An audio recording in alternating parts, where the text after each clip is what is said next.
Irmãos, eu creio que nós estamos vivendo uma revolução silenciosa. Uma revolução silenciosa. O que é uma revolução silenciosa? É quando a gente não escuta o que Deus está fazendo, mas a gente sabe, né, Gustavo, o que Deus está fazendo. A gente sabe o que Deus está fazendo. Eu posso não ouvir, mas eu sei que o meu Pai está trabalhando. Irmãos, por 2 vezes na Bíblia, você vai ver um silêncio de 400 anos. Quando Israel foi escravo no Egito, Deus, a impressão que dava que Deus não estava falando, não estava fazendo, mas Deus estava armazenando. E depois de Malaquias a Jesus, mais 400 anos de silêncio. O silêncio de Deus é ensurdecedor. A gente pensa que Deus não está trabalhando, mas o Senhor está trabalhando. Amém? Quando Deus se aquieta, que a impressão que a gente tem que, puxa, parece que Deus não está falando. Tem muitos profetas até questionando a Deus nesses dias, porque, puxa, por que Deus não avisou antes o que estava para acontecer? Mas estava avisado, estava escrito, ok? O silêncio de Deus é ensurdecedor. O silêncio de Deus, eu vou te falar.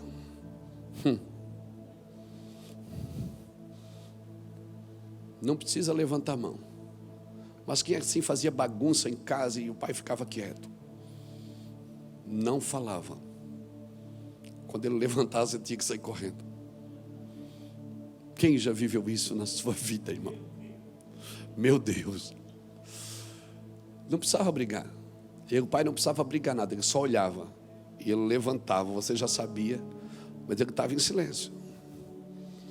Então eu vejo que o Senhor está em silêncio. Se você ler 1 Reis, capítulo 6, versículo 7, diz que na construção do templo de Salomão, não poderia ter barulho de instrumento, nem de martelo, nem de machado, nem de um instrumento de ferro, porque Deus constrói em silêncio. Por isso que é tão difícil Deus tratar de pessoa que não para de falar, que tem argumento para tudo. Já viu? Deus aperta aqui, ela já escapa para o outro lado. Por isso que é tão difícil Deus tratar do templo, porque tudo que Deus faz é profético. No templo de Salomão, está lá em 1 Reis 6, 7. A ordem de Deus era que, quando fosse reconstruir, não poderia ter barulho de martelo, nem de machado, está aqui. E edificasse. Meu Deus, vocês estão inteligentes, irmão.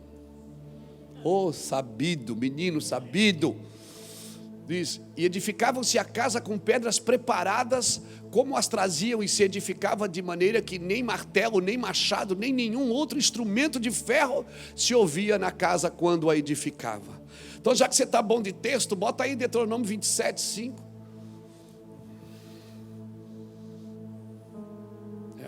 Para quem não conhece, é o Bible mesmo. Glória a Deus. Deuteronômio 27, 5. E deram ordem a Moisés e aos anciões. 5. É só elogiar Jesus. E ali edificarás um altar ao Senhor teu Deus, um altar de pedras, não alçarás ferros sobre elas. Não tinha barulho de martelo. Quando se fazia o altar tinha que ser, a pedra tinha que ser lavrada lá na pedreira, tinha que vir daquele jeito, era a pedra inteira. Quando se fez o templo de Salomão também, a pedra tinha que ser lavrada lá na pedreira, ela tinha que ser, não poderia ter instrumento, barulho de instrumento. Para deixar um princípio, para deixar profeticamente uma regra, que quando Deus trata com você, você não tem que falar, você não tem que argumentar, você não tem que fazer pergunta, você não tem que chorar e meu Deus, e que luta e sair escapando pela tangente. Não, você tem que ficar quieto, você tem que ficar em silêncio. Quando Deus trata com você, você não fala. E se não bastasse você não falar, ainda tem um monte de crente ao seu redor que fica: como é que você está? Está tudo bem? Doido para você murmurar. Alguns não, alguns querem que você abra o coração e seja convencido que você está errado. Mas tem uns não, que só querem saber para falar para os outros. É ou não é? Ainda bem que isso não acontece na igreja evangélica. Só na igreja desse lado aqui, ó. Desse lado aqui não tem. Glória a Deus. Então, querido, Lamentações 3, versículo 26. Aleluia. Mas você pode dar glória a Deus, tá? Esse barulho você pode fazer. Você pode dar glória a Deus, pode dar aleluia. Pode ficar à vontade. Quando não der para dar aleluia, você diz ai, aleluia. Amém? Mistura tudo. Vamos lá, Lamentações 3, 23. Não é sobre isso que eu vou pregar. Eu só quero deixar uma palavra aqui para você sobre isso. Lamentações de Jeremias. Jeremias era tão chorão que ele tinha um livro de Jeremias e tinha as lamentações dele. É o profeta chorão da Bíblia. Lamentações 3 e o versículo 24 diz assim: a minha porção é o Senhor, diz a minha alma, portanto esperarei nele. Bom é o Senhor para os que nele esperam, para a alma que o busca. Bom é ter esperança e aguardar em silêncio a salvação do Senhor. Bom é para o homem suportar o jugo. Está aqui, bota aqui. O jugo da sua mocidade. Sabe o que é isso aqui que ele está dizendo? Ele está dizendo o seguinte: bom é para você aprender a ser obediente desde novinho, para não sofrer, para sofrer menos. Bom é você aprender o jugo da sua mocidade, ou seja, você aprender a obedecer desde de tenra idade. Não é verdade? Por isso que a Bíblia diz: ensina o menino, a criança, no caminho que deve andar. Não diz para ensinar os velhos, diz para ensinar as crianças. Porque o que você não aprendeu de criança, você vai sofrer no caminho para aprender depois. Amém? Amém? Se você não torce lá o pepino quando é criança, se você já perdeu a autoridade quando o menino é criança, quando a menina é criança, meu irmão, vai passar luta. Você vai passar luta. Diga sim para tudo que o seu filho quiser. Você não vai criar um filho, vai criar um monstro. Lá na frente você vai ver que a Bíblia estava certa e você estava errado. Sabe qual é o nosso problema? É que a gente afastou, separou o amor da disciplina. Então a impressão que se dá é que cada vez que você tem que disciplinar o filho é porque você não ama ele. Você está castigando ele. Não, irmãos, eu vou ser franco, eu nunca criei meus filhos com castigo. Sempre foi com recompensa. Eu nunca disse: se você fizer, você vai apanhar. Eu disse: se você não fizer, eu vou te recompensar. Porque é assim que eu aprendo com o Senhor. Deixo-vos dois caminhos. O caminho de maldição é você que sofre. O caminho de bênção, você tem esse caminho aqui. Deus te dá recompensas ou não te dá pela obediência? Hein? Eu nem quero conhecer o outro lado. Quero conhecer esse lado. Então, por que eu estou falando isso? Porque, irmãos, trabalhos como o do vovô Léo, trabalhos com as crianças, isso tem que ser apresentado, tem que ser mostrado. As nossas crianças, elas precisam disso, irmãos. Amém? Amém, irmãos? Hoje tem criança que ela não come se você não botar o celular na galinha pintadinha para ela comer. É ou não é? Irmão, na nossa época era diferente e a gente não morreu. A gente ainda dá bênção para o pai e bênção para a mãe. Bênção pai, bênção mãe. Meu pai tem 74 anos, eu fui criado sem ele. Ele foi embora, eu era menino. Mas toda vez que eu vejo, beijo na mão e digo: bênção, meu pai. Hoje eu tenho muito mais fé do que ele. Ele vai para o céu por causa dos filhos. Mas eu estou cumprindo a Bíblia. Se o pai não converte o coração dos filhos, os filhos converterão o coração dos pais. Eu ainda pego na mão do meu pai, que um dia foi embora e nos abandonou, e digo: bênção, meu pai. Ele diz: Deus te abençoe, meu filho. Um tempo atrás ele foi assaltado, ele é caminhoneiro, roubaram ele, levaram ele para um lugar, amarraram ele, levaram o caminhão, depois devolveram. Ele depois me contando que ele orava, rezava para Deus e dizia assim: Deus, fala com o Luiz. Eu disse: não, o senhor está falando com o próprio Deus, está mandando ele falar comigo. Se disse: Deus, fala para o Luiz orar por mim. Você fala o senhor com ele. Irmãos, nós precisamos retornar em algumas coisas que a gente perdeu no caminho. Amém? Nós precisamos recompensar os nossos filhos quando eles são obedientes e discipliná-los quando eles estão desobedientes. Eles precisam conhecer o amor de Deus que disciplina. Amém, irmãos? Porque se você que é pai e mãe não conseguir fazer isso agora, e ele tiver que aprender isso com a vida, ele vai sofrer muito. Amém, querido? Vamos entrar na mensagem agora? Eu nem li Lamentações todo, né? Lamentações 3, 28 diz assim, ó: assenta-se solitário e fique em silêncio, porque Deus o pôs sobre ele. Esconda o rosto no pó, talvez ainda haja esperança. Aleluia! Graças ao nome do Senhor Jesus Cristo. Então, querido, o silêncio de Deus, ele me ajuda a entender algumas coisas. O não de Deus agora é o não protetor. Amém? Você imagina, Davi amava a filha de Saul chamada Merabe, a mais velha.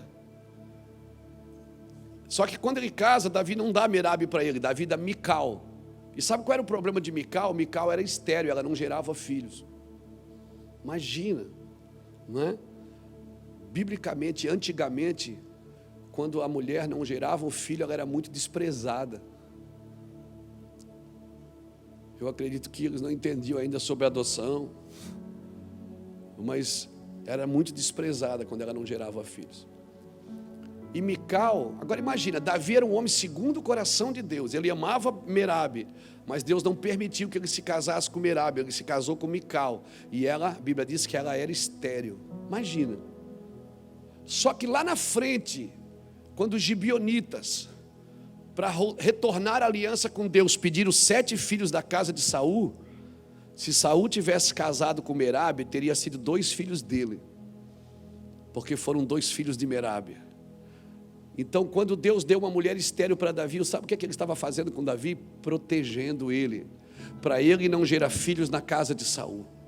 Então, até a esterilidade na sua casa, debaixo da mão de Deus, é protetora.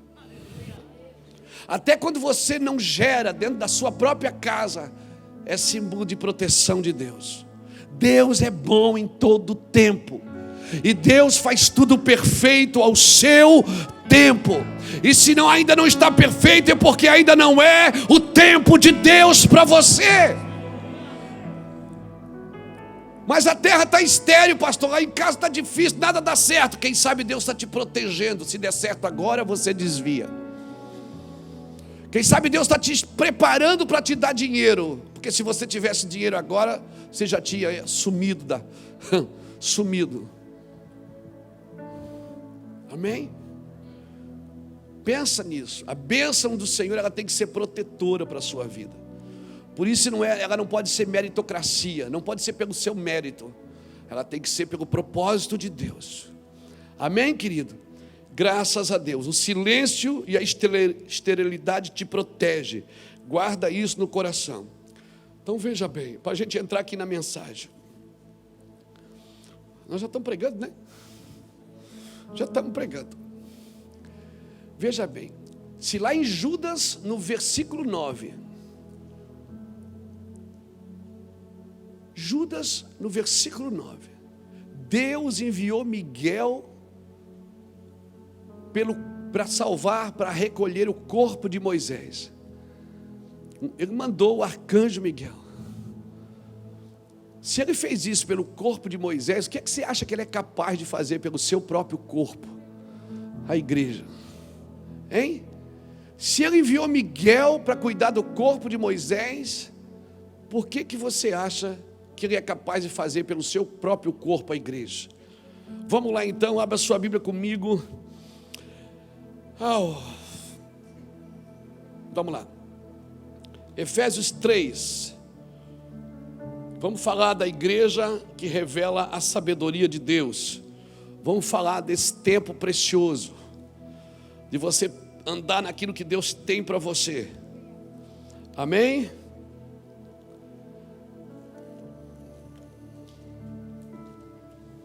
Efésios capítulo 3. Efésios 3, versículo 8. A mim, o menor de todos os santos, me foi dada esta graça de anunciar entre os gentios, por meio do evangelho, as riquezas insondáveis de Cristo, e demonstrar a todos qual seja a dispensação do mistério que desde os séculos esteve oculto em Deus, que tudo criou. E foi assim, para que agora, diga comigo, agora, e foi assim para que agora, pela igreja, a multiforme sabedoria de Deus seja conhecida dos principados e potestades nas regiões celestiais, segundo o eterno propósito que fez em Cristo Jesus nosso Senhor, no qual temos ousadia e acesso, em confiança, pela nossa fé nele. Portanto, peço-vos que não desfaleçais nas minhas tribulações por vós, que são a vossa glória. Por causa disto, me ponho de joelhos perante o Pai de nosso Senhor Jesus Cristo, a qual toda a família nos céus e na terra toma o nome. Oro para que as riquezas da sua glória vos conceda que sejais fortalecidos pelo poder de seu Espírito no homem interior, para que Cristo habite pela fé nos vossos corações, e oro também para que, estando arraigados e fundados em amor, possais perfeitamente compreender com todos os santos qual seja a largura, o comprimento, a altura e a profundidade, e conhecer o amor de Cristo que excede a todo o entendimento, para que sejais cheios de toda a plenitude de Deus. Ora, aquele que é poderoso para fazer tudo muito mais abundantemente além daquilo que pedimos ou pensamos, segundo o poder que em nós opera. A ele seja glória na igreja e em Cristo Jesus por todas as gerações, para todos sempre. Amém. Meu Deus, que paulada. Paulo é terrível. Ele diz: o mistério que estava oculto em Deus, escondido em Deus. Para que Deus esconde coisas de mim, pastor? Deus não esconde de você, Ele esconde para você. Ele esconde para o tempo determinado. Quando Deus retém alguma coisa, Deus não tem nenhum louvor em esconder isso. Deus quer revelar isso, mas tem um tempo determinado para todas as coisas debaixo do céu. Tem medidas que, se a gente andar antes de elas chegarem para a gente, tem portas que, se a gente entrar antes, tem coisas que, se a gente for fazer antes ou depois, a gente perde o time, perde o tempo determinado por Deus. Há um tempo determinado por Deus para todas as coisas. Deus faz tudo perfeito ao seu tempo. Então não tem coisa mais desastrosa para um ministro, para um empresário, para um santo, andar fora do seu tempo, andar fora da sua plenitude, andar fora da vontade de Deus para a sua vida. Paulo disse: o mistério que estava oculto em Deus, agora é dado a conhecer. Quando que é dado a conhecer? Agora. É dado a conhecer a quem? A igreja. Ele disse: agora é dado a conhecer por meio da igreja. E quem é que vai conhecer através da igreja? Os principados e as potestades. Como assim, pastor? O senhor está dizendo que tem coisa que o diabo não sabe? Claro que não, ele não tem o Espírito Santo. Tem coisas que o diabo... Mas eu fui lá naquela igreja, eu vi o diabo lá, ele veio para aprender. É necessário que o diabo vá na igreja. Ele tem que ouvir os pregadores, porque ele não tem revelação. Por isso que quando Paulo pregava, tinha gente que endemoniava, jogava pedra nele, atacava ele, arrastava ele para fora da cidade, batia nele. Quando Estevão pregou a carta magna de toda a Bíblia, ele pegou toda a Bíblia, deu um tiro de bazuca em Atos capítulo 7, um tiro só. Ele contou toda a escritura num capítulo 7. Ele começa a falar desde a criação do mundo de Adão, e vem para Noé, e passa por Abraão, e passa por Moisés, e passa por Davi, e vai passando até chegar em Jesus. E ele disse tudo. Irmão, quando Estevão acaba de pregar, tinha tanta glória no ambiente que os caras botavam a mão no ouvido e disse: para de falar! E começaram a apedrejar ele. E à medida que ele ia apedrejando Estevão, os céus iam abrindo. E aí Estevão teve que escolher: olha para a pedra ou olha para o céu? Olha para a pedra que me atira ou olha para o céu que está abrindo? Ninguém vai abrir os céus sem tomar umas boas pedradas, irmãos. Essa que é a verdade. Ninguém vai abrir os céus na sua geração sem tomar umas boas pedradas. Não vai. É assim que a Bíblia diz. Então, esse texto aqui é fantástico, irmão. Esse texto aqui, e foi assim, versículo 10: para que agora pela igreja a multiforme sabedoria de Deus seja conhecida dos principados e potestades nas regiões celestiais. Então, se você vê uns capeta por aí, não fica: eu fui lá na igreja do Mevan, tinha demônio. Eles vêm para aprender. Eles sempre vão na igreja para aprender, porque Jesus é o cabeça de todo principado, de toda potestade. Eles não têm a sabedoria de Deus que Deus deu para você, querido. Não tem, pastor? Não tem. Eles não têm o Espírito Santo da revelação. Não tem. Então, nós precisamos nos posicionar nesses lugares. A igreja revelando a sabedoria de Deus aos principados.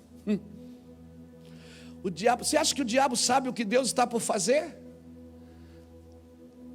Não sabe.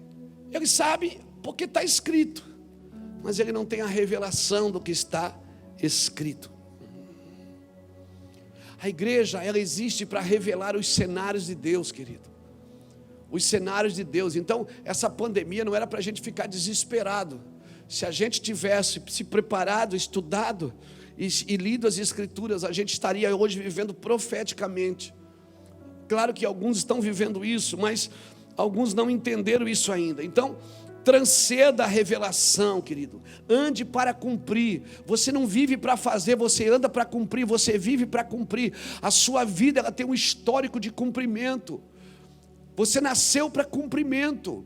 Se você olhar para Mateus de 1 a 4, por 8 vezes você vai ler nas Escrituras que Jesus nasceu para que se cumprisse o que fora dito, e nasceu em Belém da Judeia para que se cumprisse o que fora dito, depois foi habitar em Nazaré para que se cumprisse o que fora dito, e João Batista apareceu pregando o Evangelho no deserto para que se cumprisse o que fora dito. Sempre Jesus andou na linha das Escrituras. E quando eles tinham dúvidas sobre ele dizia: leia os profetas, eles falam a meu respeito. Querido, nós nascemos para um cumprimento.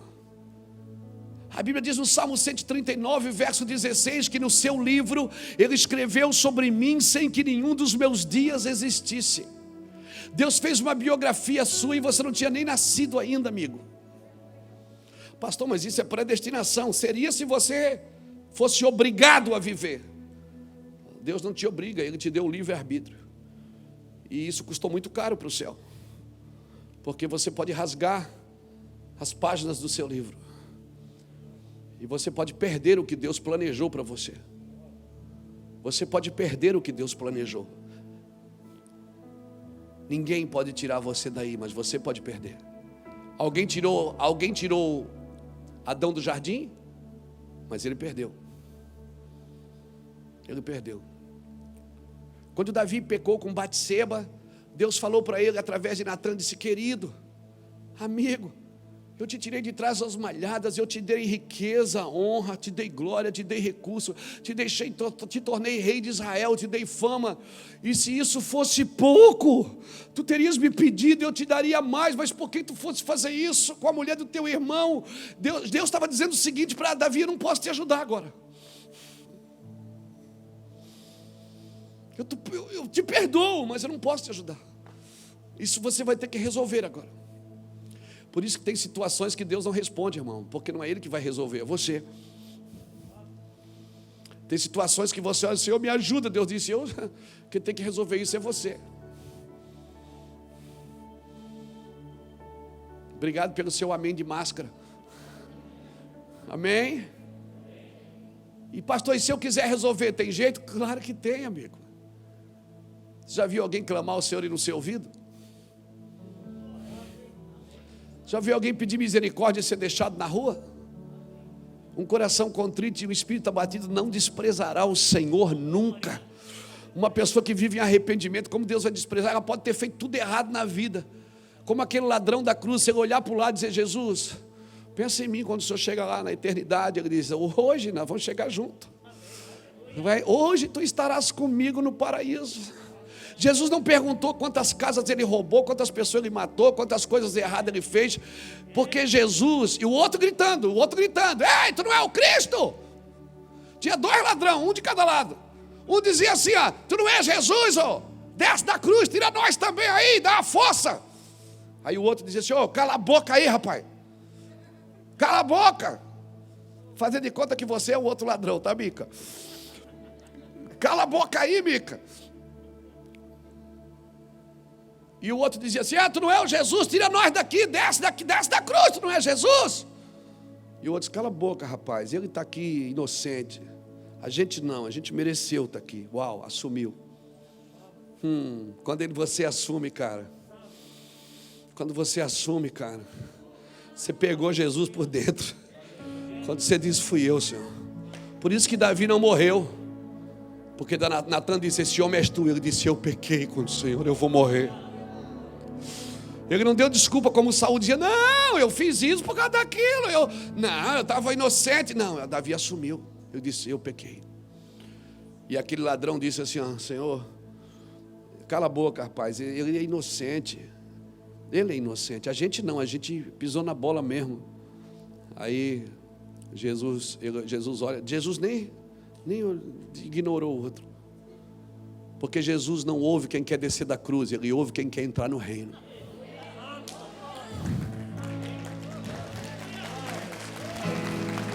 Jesus não ouve quem quer descer da cruz, ele ouve quem quer entrar no reino.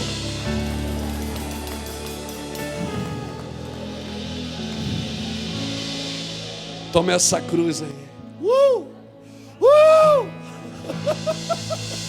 Aleluia! Glória a Jesus! Se não for amor,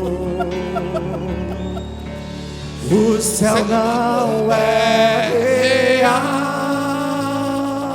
Tudo perde o valor. Tudo perde o valor se isso não for amor. As andorinhas não cantam mais nada.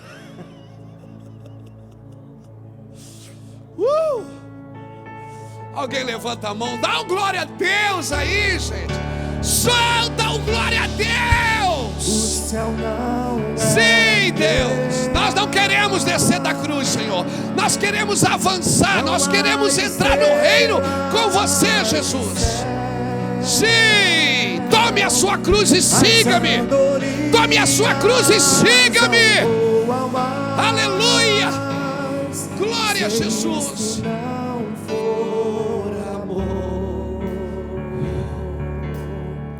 O oceano secou, tudo perde o valor se isso não for amor. A igreja sempre revelou o cenário de Deus, irmãos. Ainda quem diga, a igreja está desviada, a igreja não sei o quê. A igreja sempre houve um remanescente. Sempre houve uma igreja que não soltou a cruz. Sempre houve uma igreja que nunca trocou a manifestação pela exibição. Sempre houve uma igreja que pregou Jesus Cristo crucificado e ressuscitado. Sempre teve uma igreja em evidência. Sempre teve uma igreja nas montanhas. Sempre teve um arauto gritando nos montes.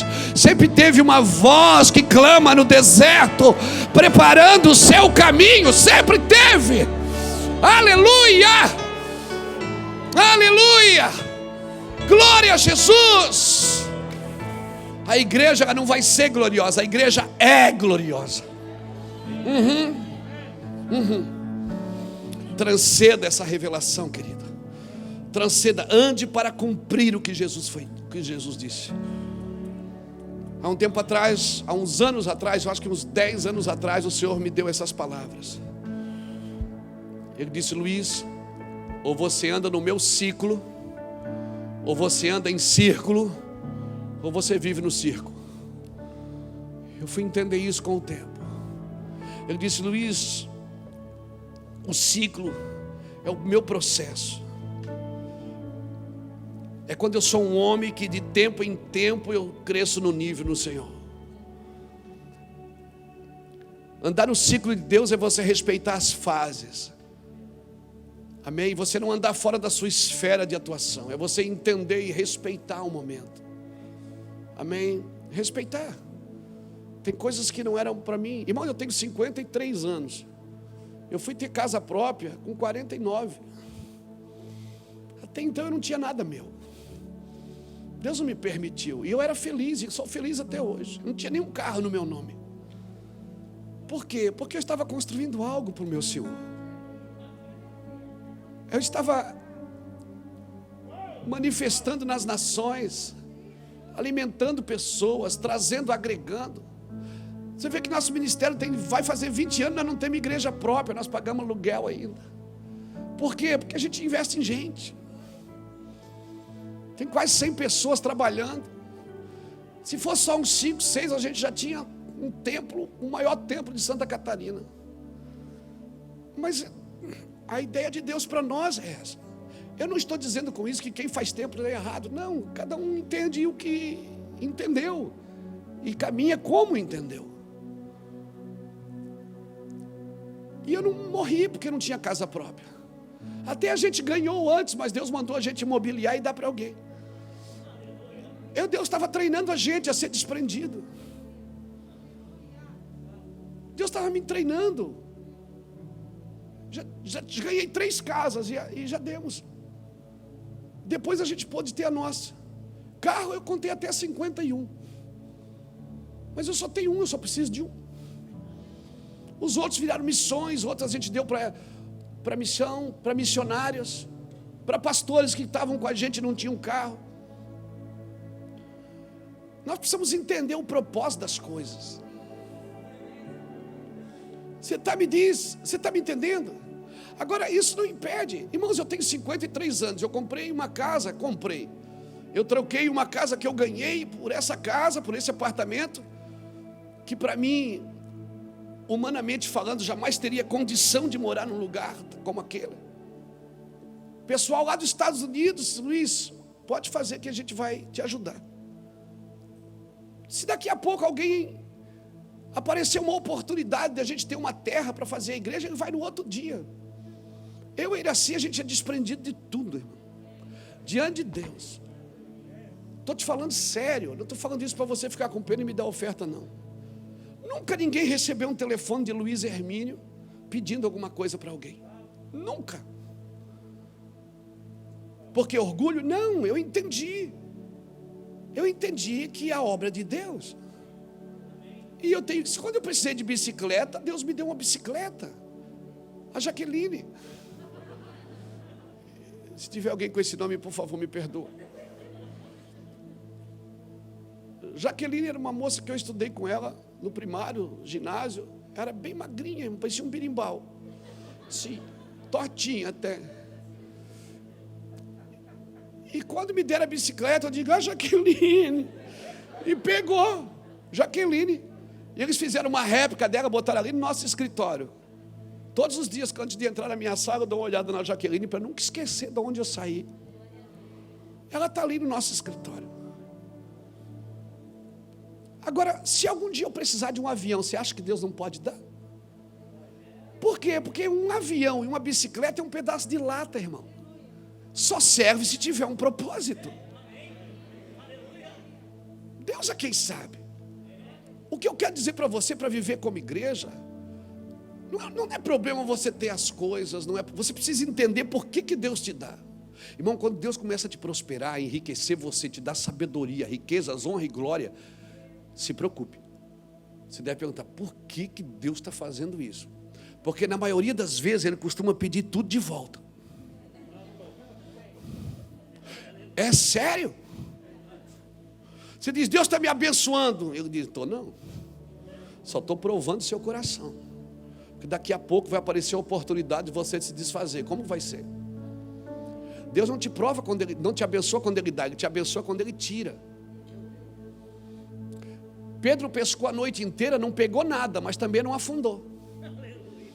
Sabe quando ele começou a afundar? Quando o peixe começou a entrar no barco. Porque o sucesso é muito mais perigoso do que o fracasso. Muito mais. Os homens caem da graça por causa do sucesso, não por causa do fracasso. Os homens precisam aprender com Jesus a viver em riquezas, em honras, em glórias, em fama. A gente diz, esse cara aí estava na igreja, depois que ficou famoso, desviou. Não, irmão, a fama não desvia ninguém, ela só revela quem a pessoa sempre foi. O dinheiro não desvia você, ele só revela o seu coração. Você pode ter milhões e isso nunca... Eu tenho irmãos aqui na igreja que são abastados, afortunados, e são humildes, que você passa por ele e dá vontade de emprestar dinheiro para eles. É verdade. Eu vou falar uma coisa séria para você. Às vezes tem pessoas que são pobres, são mais soberbas do que aqueles que têm muito. Porque a soberba e a prepotência e a arrogância não está no recurso, está no coração. Por isso Deus precisa nos curar antes de nos dar alguma coisa, irmãos. Então antes de você pedir, Senhor, me dá isso, me dá aquilo, faça campanhas de oração, de jejum, para você ser transformado. Diga, Senhor, muda esse recipiente aqui, põe um vinho novo aqui, Senhor. Irmão, nós estamos vivendo de dias que não tem a ver com vinho, tem a ver com odre. Deus está restaurando o odre, a igreja precisa se posicionar, você precisa saber o que é seu, e parar de mendigar nas filas da bênção. Você precisa saber quem você é. Você precisa sair da fila da bênção da igreja. Você está lá 20 anos fazendo a campanha para ficar rico. Não vai ficar nunca. Porque Deus só dá dinheiro para generoso. Tem outras formas de ficar rico: trabalhando, sendo honesto, ou enganando os outros. Agora, se é Deus que está te dando, Deus nunca vai te dar sem primeiro te ensinar sobre generosidade. Sem primeiro você não juntar as moedas e sair para comprar uma cesta básica para alguém.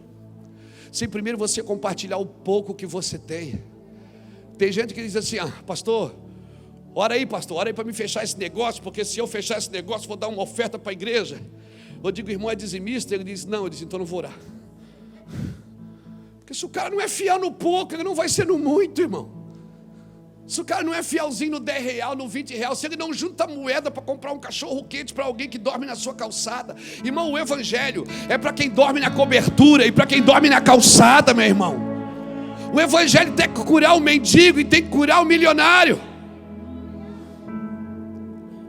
E só quem pode fazer isso é a igreja, porque a igreja aplica o cenário de Deus. Eu não quero andar em círculo. O que é viver no ciclo? Viver no ciclo é respeitar as fases.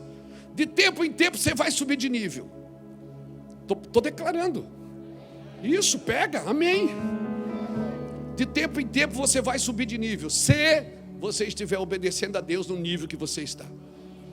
Você vai subir de nível em sabedoria, em graça, em fundamento e em prosperidade. Porque Deus tem prazer. Você sabe qual é o povo mais rico da terra, não sabe? Quem é o povo mais rico da terra, irmão? que já tentaram destruir esse povo tantas vezes, eles ainda estão lá.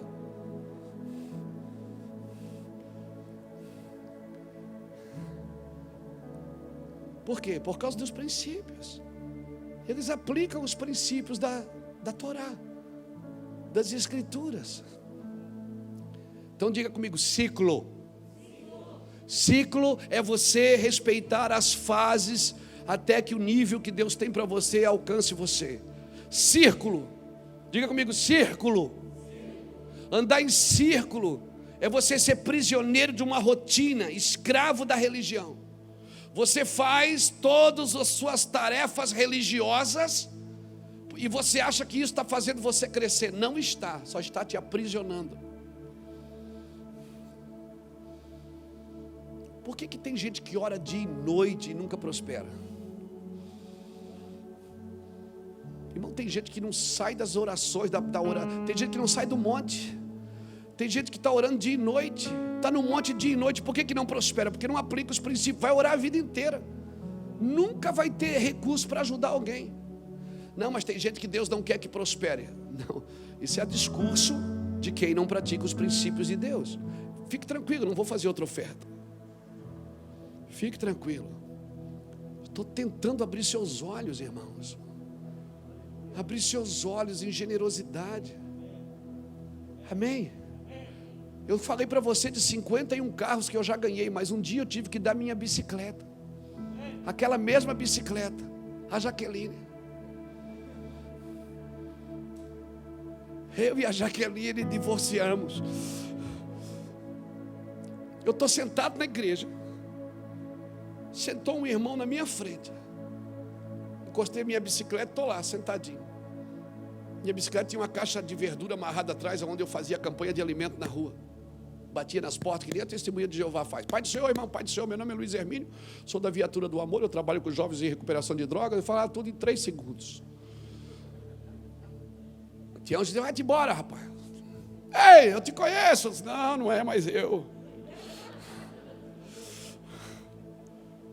Eu estou sentado lá. O cara está sentado na minha frente. E o Espírito Santo começa a falar. Está vendo esse homem na sua frente? Eu digo, estou. Ele disse, dá a tua bicicleta para ele. Eu disse, não. Ele disse, dá a bicicleta para ele. Aí o Senhor disse, daí eu começo a fazer prova de Deus. Quem já fez prova com Deus? Eu não faço mais.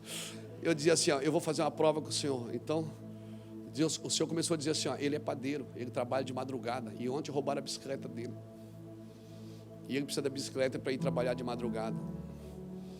Você arruma, Deus, depois eu dou jeito de você, vamos lá. E aí eu cheguei e disse, ô irmão, pai do Senhor. Ele disse, pai do Senhor. Eu disse, irmão, trabalha onde? Ele disse, eu trabalho numa padaria. Eu digo, 1-0 para ti, Jeová. Santo de mistério, 1-0 para ti, Jeová. Eu disse, irmão, trabalha que horário? Ele disse, não, eu trabalho de madrugada, rapaz. Eu até tenho que sair mais cedo, porque ontem roubaram a minha bicicleta. Eu digo, não, mas... Olhei para Iraci, perto, assim, ó, Deus falou para me dar a bicicleta. Ela faz assim, ó. Eu digo, dá. E eu disse, irmão, Deus mandou me dar a minha bicicleta para você. É mesmo? Eu digo, é.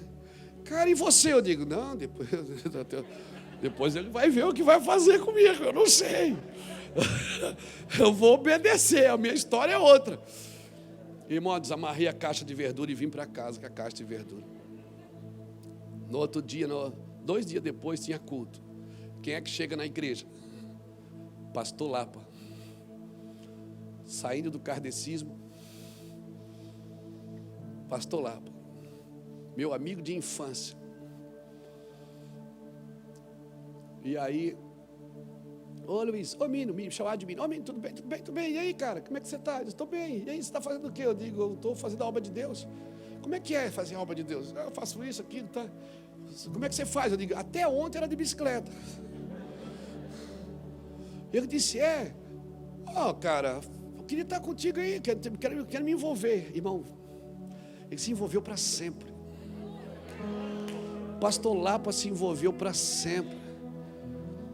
E nos próximos anos ele foi trabalhar de ônibus. Ele trabalhava aqui na Rebesquine, que o ônibus passava e levava ele deixava o carro comigo. Eu, dia de manhã, pegava o carro dele e devolvia à noite. No ano de 1996, eu levei 63 jovens para a casa de recuperação com o carro do Lapa. Eles vomitaram dentro do carro, defecaram dentro do carro. Mas deixa eu te falar uma coisa. Quando você é desprendido, era o único carro que a gente tinha para trabalhar, era o carro do Lapa. Hoje o pastor Lapa é o vice-presidente do Mevan, vereador em Itajaí, um homem de Deus. Não se envolva com... Não, cuidado com o que você faz. Amém? Cuidado quando você diz: Senhor, aonde tu quiseres, como desejares. Então, nos próximos dias, irmão, essa pandemia está ensinando coisas para vocês. E para mim também. Ela está ensinando coisas para vocês. Quer saber de uma coisa? Não é hora de você ouvir a Deus, de você ficar preso nas coisas que Deus tem para te falar. Você está com tempo para te ouvir, para ouvir a Deus. Então não ande em círculo, irmão. Andar em círculo é você ser escravo da religião, prisioneiro da rotina. E pior ainda é andar no circo, diga circo. Veja bem, essa palavra não tem nada a ver com os irmãos que têm circo evangelístico. Eu conheço irmãos que, tem um irmão que trabalha de palhaço. Meu irmão, ele é uma bênção, ele prega o evangelho vestido de palhaço. Conheço outra pessoa que tem um circo, que faz evangelismo. Não é nesse tom que eu estou tentando falar, amém? Eu amo meus irmãos que trabalham nos circos. Mas ou você anda em ciclo, ou anda em círculo, ou anda no circo. O que o circo faz? Produz ilusão, anima a plateia. Irmãos, como pregador, como servo de Deus, você não está aqui para animar a plateia, meu amigo. Você não é stand-up, você é um pregador. Você quer alegrar as pessoas? Alegre com a pregação do Evangelho de Jesus Cristo. Você está me entendendo? Alegre com o Evangelho de Jesus Cristo. Nós não produzimos ilusão. O que estamos falando para você todos os dias é o que acontece e o que vai acontecer e o que está por vir. Então, querido, nós precisamos andar nesses lugares, nós somos dele. A igreja, ela precisa entender que ela pertence ao Senhor. Se posicionar, querido. Há uma posição que o Senhor está esperando a igreja tomar no meio dessa pandemia. E a igreja não está tomando ainda. Por um lado eu vejo uma igreja ativista nas ruas, batendo panela. Por outro lado eu vejo uma igreja melindrosa, trancada em casa.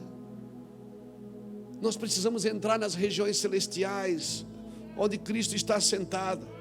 Nós precisamos orar, irmãos. Amém? Tudo que começa nele, percorre por ele e termina nele. Abra sua Bíblia comigo em 1 Coríntios capítulo 3. Aleluia. Glória a Jesus. 1 Coríntios capítulo 3.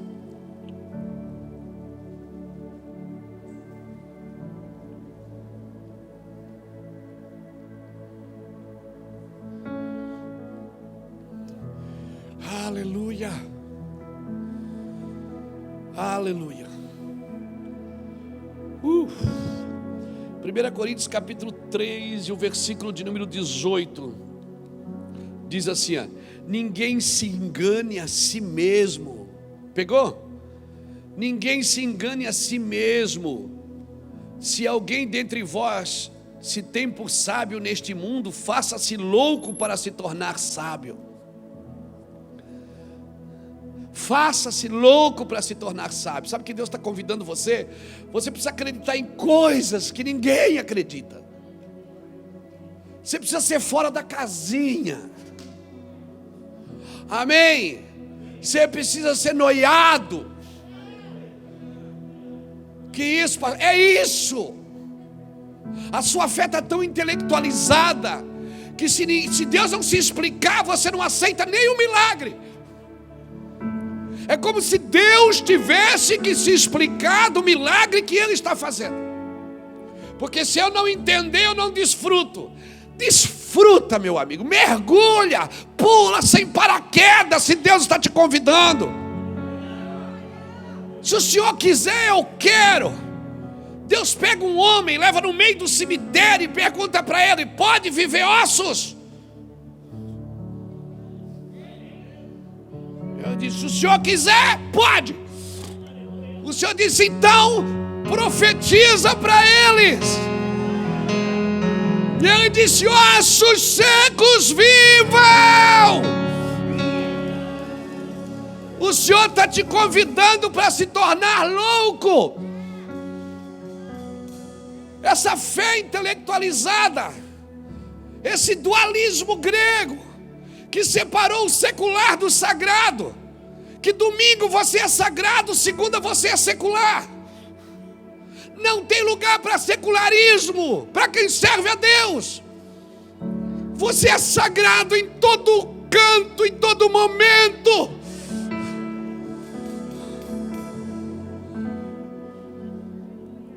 Entenda isso.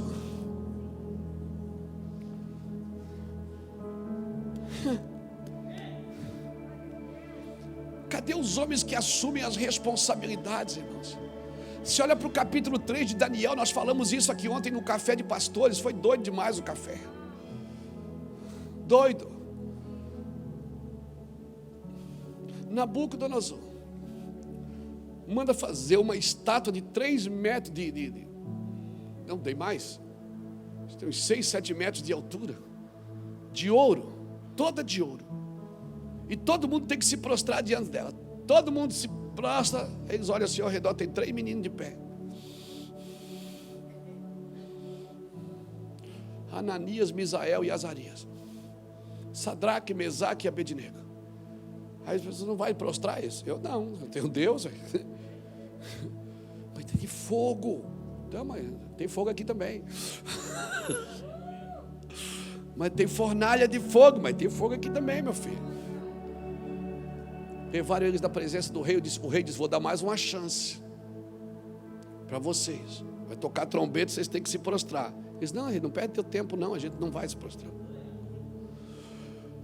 Aí eles falaram 2 coisas. Eles disseram assim: ó, rei, o nosso Deus, a quem servimos, a quem somos leais, Ele é poderoso para entrar na fornalha e nos tirar dali. E rei, e tem mais, e se isso não acontecer, ou seja, se ele vier tirar, tudo bem. Se ele não vier, a gente vai entender também. E se isso ainda não acontecer, eu vou orar para o câncer ir embora. Mas se não for, e eu tiver que morrer, eu quero deixar claro, Satanás, que eu não me prostro diante de outro Deus. Cadê esses crentes que vão assumir essas responsabilidades? Cadê esses crentes que vão dizer: Deus é poderoso para me curar? Mas se isso ainda não acontecer, ah, meu Deus,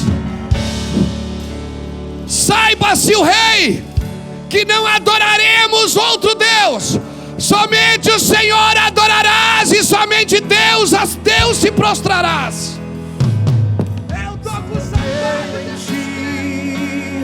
Sim, eu creio. Eu tô com saudade desses crentes. Deus o sobrenatural. Aleluia. Aleluia. Ah, meu Deus. Crente que troca de Deus fácil demais. Troca Deus por uma simpatia qualquer, por um favor qualquer de outro Deus. Cara, que isso? Cadê os filhos de Davi? Cadê os guerreiros? Sabe por que não são guerreiros? Porque não são adoradores. Qual foi o maior guerreiro da Bíblia? Quem foi? Davi. Quem foi o maior adorador da Bíblia? Que Deus disse que vai levantar de novo a tenda de Davi. Foi Davi, porque adoração e guerra andam juntos. Todo adorador vai se tornar guerreiro, meu irmão. Todo adorador se torna guerreiro, ele não tem medo de mais nada. Nós tivemos no Coliseu em Roma. Lá dentro nós choramos, fizemos uma reunião, um cultinho lá dentro.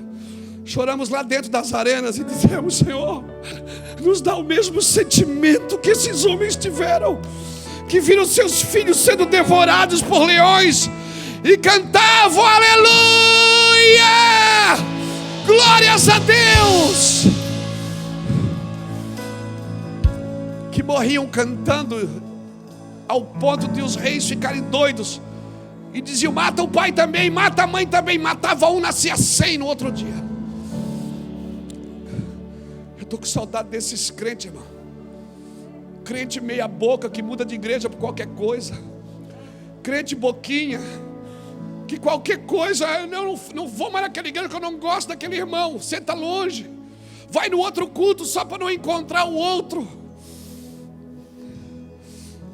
Crente sentimentalista que romanceia com Cristo. Cristo não quer ser teu namorado, Ele quer casar com você, quer viver junto para sempre.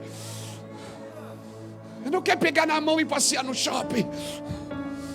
Ele quer viver com você. Tem que haver gana no seu espírito, cara. Não dá mais para suportar crente meia boca. Não, crente tem que tomar posições. Não adianta ir para a rua bater panela. Não, nós não somos ativistas, nós somos profetas de Cristo. Vamos para as regiões celestiais, falar para o reino dos céus, falar para o diabo quem é que manda. Vamos manifestar. Deus espera que a igreja manifeste aos principados e potestades toda a sua glória. Eu sonho com isso, irmão. Eu sonho com esses crentes. Deixa eu ler o resto. Ninguém se engane a si mesmo.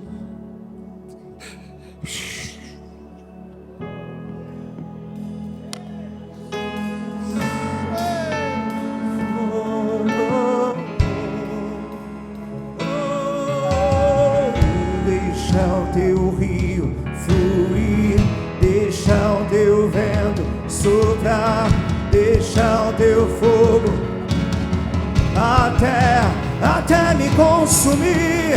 Deixa o teu rio fluir, deixa o teu vento soprar, deixa o teu fogo queimar, Senhor, de dentro pra fora.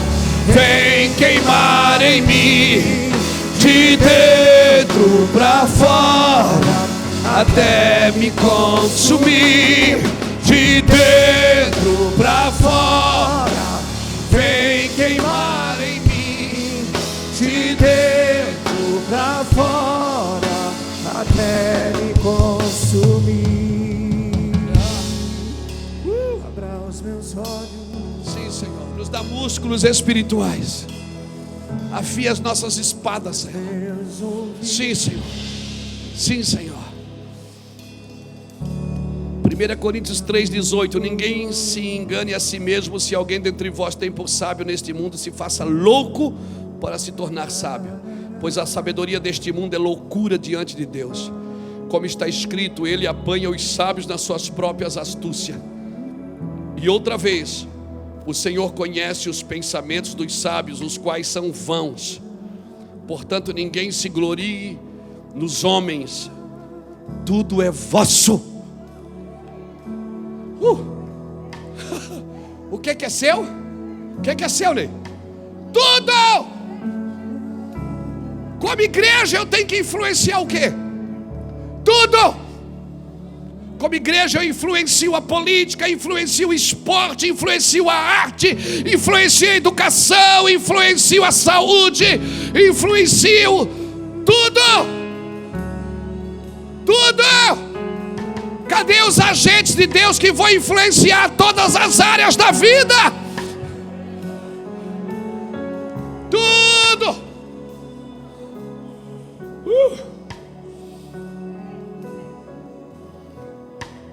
Meu Deus, isso aqui é muito forte. Tudo é vosso. Seja Paulo, seja apóstolo, seja Pedro, seja Cefas, seja o mundo, seja a vida, seja a morte, seja o presente, seja o futuro.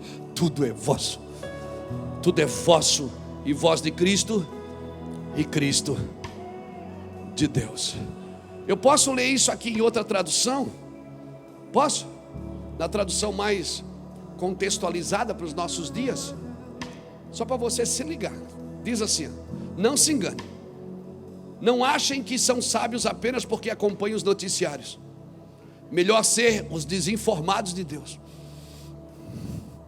Esse é o caminho da verdadeira sabedoria. Gente que o mundo considera esperta, Deus chama de tola. Está registrado nas Escrituras: Ele expõe as segundas intenções dos que andam de nariz empinado. O Senhor vê através da cortina de fumaça dos que se acham.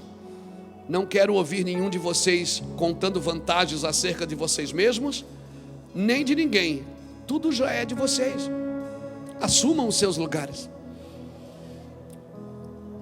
Foi tudo um presente. Paulo, Apolo, Pedro, o mundo, a vida, a morte, o presente, o futuro, tudo é de vocês. Vocês são privilegiados por estar unidos a Cristo, e Cristo está unido a Deus. Pegou isso aqui? Então, querida, as finanças, elas sempre respaldam a visão de Deus na sua vida. Nunca é a visão que vai respaldar as finanças. O que é que eu estou dizendo com isso? Você nunca poderá ter mais dinheiro do que visão.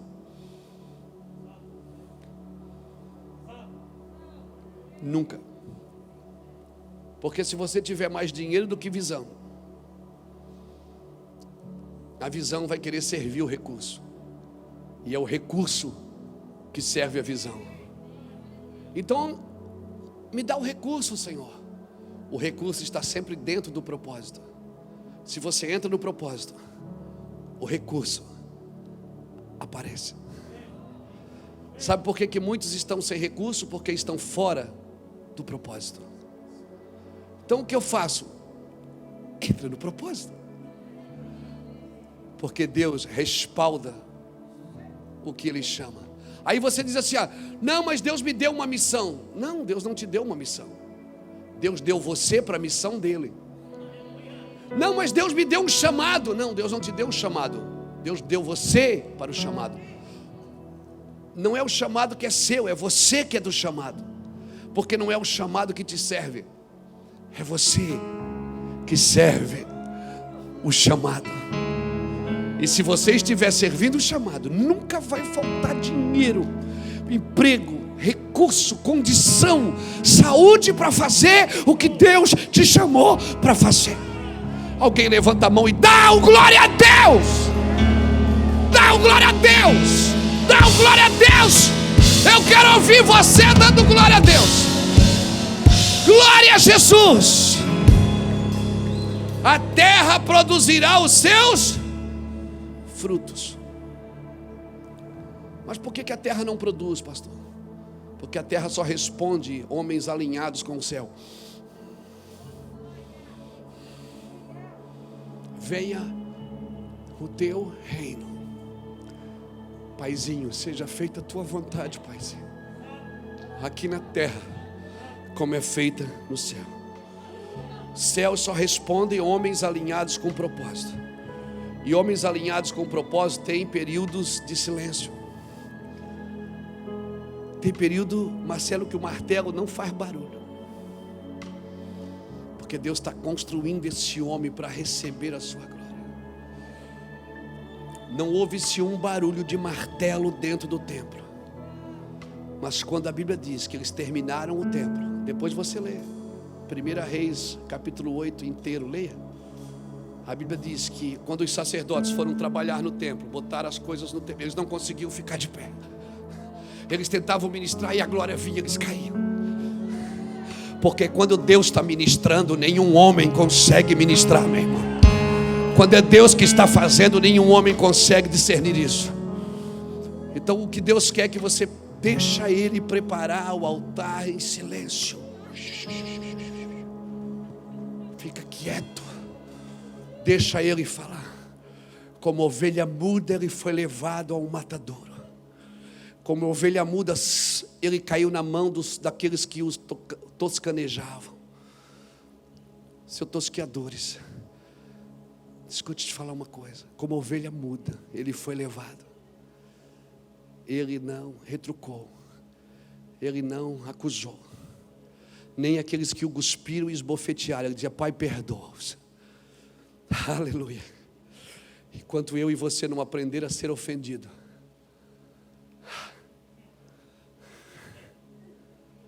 enquanto eu e você não aprendermos a ser ofendidos, nós não podemos dar a resposta que o mundo precisa. Um mundo que se ofende por qualquer coisa. Um mundo que está à procura de um Deus que respalde os seus prazeres, que respalde as suas vontades. Diga para alguém que está longe de você, e todos que são, diga para ele: toma o que é seu. Diga para as pessoas: toma o que é seu. Sabe por que as pessoas estão nas ruas fazendo protestos? Por quê? Por que você acha que as pessoas estão nas ruas fazendo protestos? Porque alguém tocou nos seus interesses.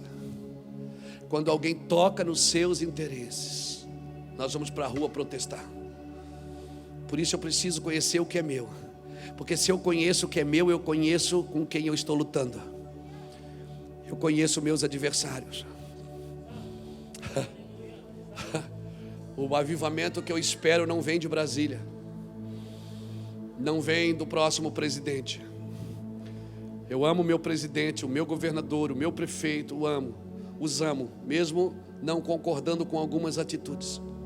Mas o meu trabalho é amar a todos.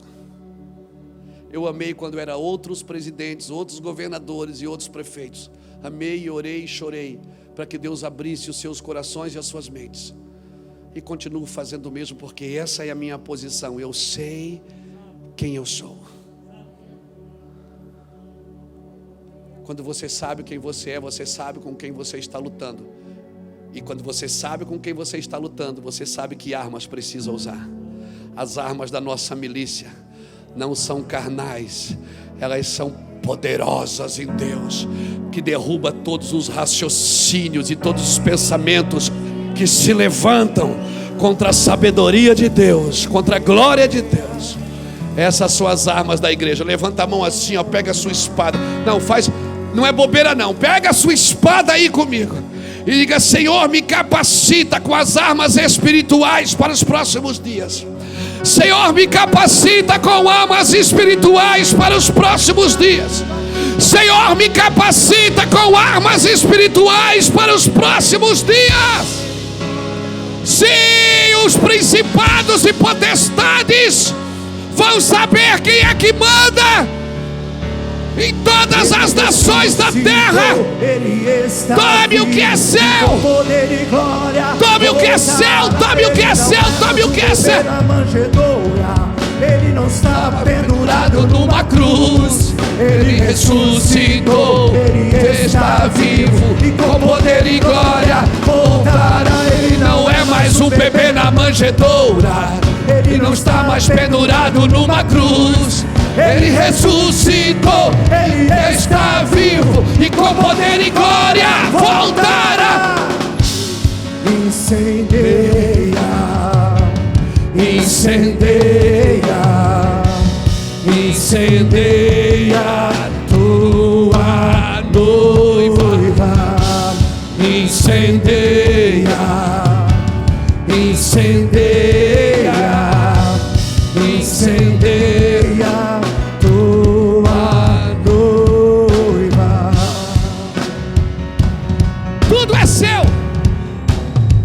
A cultura, a política, a mídia, a educação, as famílias, as cidades, principados e potestades se dobrarão diante da sua glória.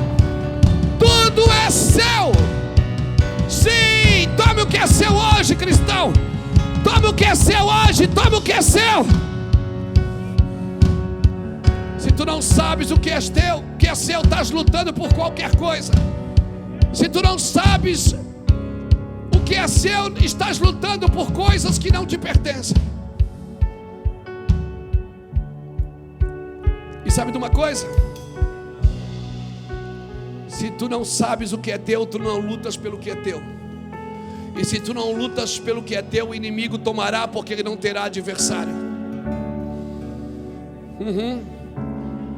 Se tu não sabes o que é teu, esse filho que está nas drogas é teu filho? É teu ou não é? Tu serve a Deus ou não serve? Vai para cima, vai para as regiões celestiais e diz: é meu filho. Eu vou para cima, Satanás, eu vou tirar ele das suas mãos, ele é meu. Porque se tu não sabes o que é teu, tu não lutas por aquilo que é teu, e o inimigo não terá adversário. A medida do teu inimigo é a medida da revelação que Deus te deu. Ele tem a mesma medida. Ele conhece as guerras. Ele conhece as guerras. Você não precisa ser senhor da guerra, você é senhor da paz. Só homens de paz podem entrar em verdadeiras guerras. Quem vence a guerra é o príncipe da paz. Em breve o Deus de paz. Não faz, ai, não, pisa aí. Em breve o Deus de paz esmagará a cabeça da serpente. Em breve o Deus de paz esmagará a cabeça da serpente. Alguém está sentindo esse clamor aí dentro? Você está sentindo esse clamor aí dentro? Você está sentindo esse clamor aí dentro? Incendeia. Olha, eu vou terminar porque já ficamos doidos. Depois você lê na sua casa, eu não vou ler. Depois você lê Ezequiel 22, do 26 ao 30. Leia aí, Ezequiel 22, do 26 ao 30. Você vai ver Deus procurando no meio dos sacerdotes um homem, no meio dos profetas um homem, no meio dos reis um homem, no meio do povo um homem. Ele diz: não achei. Procurei um homem que ficasse na brecha. Quando ele fala homem, está falando das mulheres também. Procurei alguém que ficasse na brecha, mas ninguém encontrei. Mas 2000 anos depois, um homem se colocou na brecha e tomou. Sabe por que ele tomou? Porque ele sabia o que era dele. Sabe por que ele te comprou? Porque ele sabia o que era dele. Sabe por que ele te comprou, Gustavo? Porque ele sabia a quem você pertencia. E a Bíblia diz que ele comprou para si homens de todas as línguas, povos, nações. E sabe o que ele vai fazer no final de tudo, Fernando? Lá no final de tudo, lá quando a nova Jerusalém descer do céu, sabe o que ele vai fazer? A Bíblia diz que ele vai entregar tudo ao Pai. Sabe por que você compra? Sabe por que eu intercedo por pessoas? Sabe por que eu choro por nações? Sabe por que eu choro pelo presidente, choro pelo governador, choro pelo prefeito, choro pelos vereadores, mesmo eles fazendo coisas erradas? Sabe por quê? Porque eu sei quem eu sou. Eu fui alguém chamado para ficar na brecha, não por eles, mas para que a glória de Deus se manifeste neles. Jesus, 2000 anos depois, aquele dia Deus não achou. Ezequiel 22:30, Deus diz que procurou nos sacerdotes, nos profetas, no povo, nos reis, não achou. Mas 2000 anos depois, Jesus não lutou em vão, ele lutou por aquilo que era dele. Posso dar um conselho para você? Posso dar um conselho para você? Por favor, se meta em situações alheias. Se meta em situações alheias. Alguém esse dia mandou um e-mail para mim, muito mal criado, e disse: pastor, vai pregar o evangelho, não se mete com essas coisas, com política, com cultura. Eu digo: eu me meto em tudo, meu irmão. Você não sabe o que você está falando, porque eu sei o que pertence ao meu Senhor, eu sei o que é dele. Eu vou me meter em tudo, sem fazer aliança com nada, mas eu me meto em tudo. Eu me meto em tudo. Aleluia. Eu quero entrar na casa de Faraó, eu quero entrar na casa do rei, eu quero entrar na casa do governo, eu quero entrar em todos os lugares e declarar e sentenciar e liberar bênção e liberar arrependimento. Eu quero me envolver com tudo. Por favor, se meta em situações alheias. Ou você acha que quando eu vou numa nação eu vou passear? Não, eu vou lá me meter e dizer: essa nação aqui, ela tem dono, ela pertence ao Senhor. Quando você vai no presídio, você vai dizer: Satanás, esses homens que estão presos aqui têm dono, eles foram comprados na cruz. Quando você vai numa UTI do hospital, você pode dizer: essa pessoa tem dono, ela só vai morrer se Deus quiser. Se meta assim nas situações ali. Agora a gente vai orar porque nós já estamos tudo doido mesmo. Glória a Deus! Glória a Deus! Levanta a mão e solta a glória a Deus aí, irmão. Isso, bota pra fora, bota pra fora. Ele não é mais um bebê na manjedoura. Igreja, se prepare. Sim. Jesus está voltando. Ele não é mais um bebê na manjedoura. Ele não está mais pendurado em uma cruz. Ele ressuscitou, Ele está vivo e com poder e glória voltará. Ele não é mais um bebê na manjedoura. Ele não está pendurado em uma cruz. Ele ressuscitou, Ele está vivo e com poder e glória voltará. Incendeia, incendeia, incendeia tua noiva. Incendeia, incendeia, incendeia tua noiva. Igreja, se prepare, porque está voltando. Igreja, se prepare, Jesus está voltando. Igreja, se prepare, Jesus está voltando. Igreja, se prepare, Jesus está voltando. Ele não é mais um bebê na manjedoura. Ele não está mais pendurado em uma cruz. Ele ressuscitou, Ele está vivo E com poder e glória voltará. Ele não é mais um bebê na manjedoura. Ele não está pendurado em uma cruz. Ele ressuscitou, Ele está vivo e com poder e glória voltará.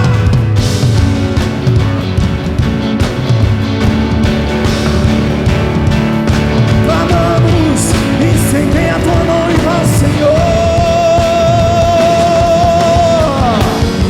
Incendeia, incendeia, incendeia tua noiva.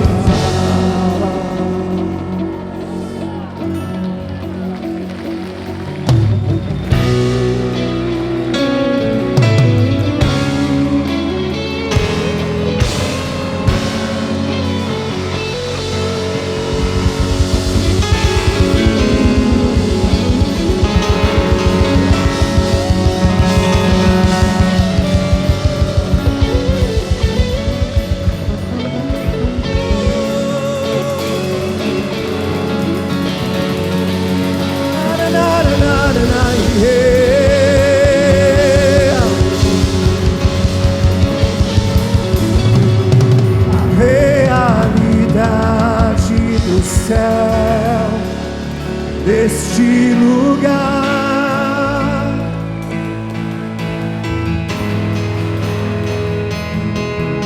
a realidade do céu, deste lugar. Glória a Jesus. Uau.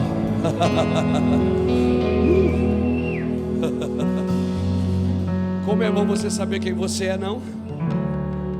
O dia que eu descobri quem eu era, eu nunca mais mendiguei amor. Nunca mais comprei amor pelo serviço e nunca mais fiz algo para me sentir alguém. Eu comecei a me sentir alguém sem fazer algo. Eu comecei a perceber que meu pai não me chamou para trabalhar para ele, me chamou para estar com ele. O trabalho é só um extrato do nosso relacionamento. O trabalho é só a conclusão do nosso relacionamento, porque é impossível você estar com Ele e não se envolver com o que Ele está fazendo. Sim, Deus tem os seus agentes. Se meta em questões alheias. As questões da terra têm a ver com você também. Amém? Se meta. Se meta. Quantas pessoas tinham chamado para ser professores e não foram? Talvez se hoje vocês fossem professores, não teríamos tantas crianças desviadas. Quem sabe você fosse diretor de uma escola, viu? Com 2.000 alunos. você ensinando o cristianismo para eles. Pastor, mas eu seria expulso. Ah, glória a Deus. Como é bom ser expulso por causa de Jesus. Como é bom perder coisas por causa de Jesus. Como é bom perder favores por causa de Jesus. Como é bom perder cargos, títulos, recursos por causa de Jesus. Perder para Deus não é perder. Que o Senhor te leve em paz, te guarde. Que essa semana haja um despertar de Deus no seu interior, sobrenatural. Declaro sobre a sua vida, querido, querida, por favor. Por favor. Por favor, querido, pegue essa palavra no seu espírito, vá para casa. Acenda uma luz aí dentro de você e não deixe que ela apague nunca mais. Não deixe apagar o pavio que fumega. Amém.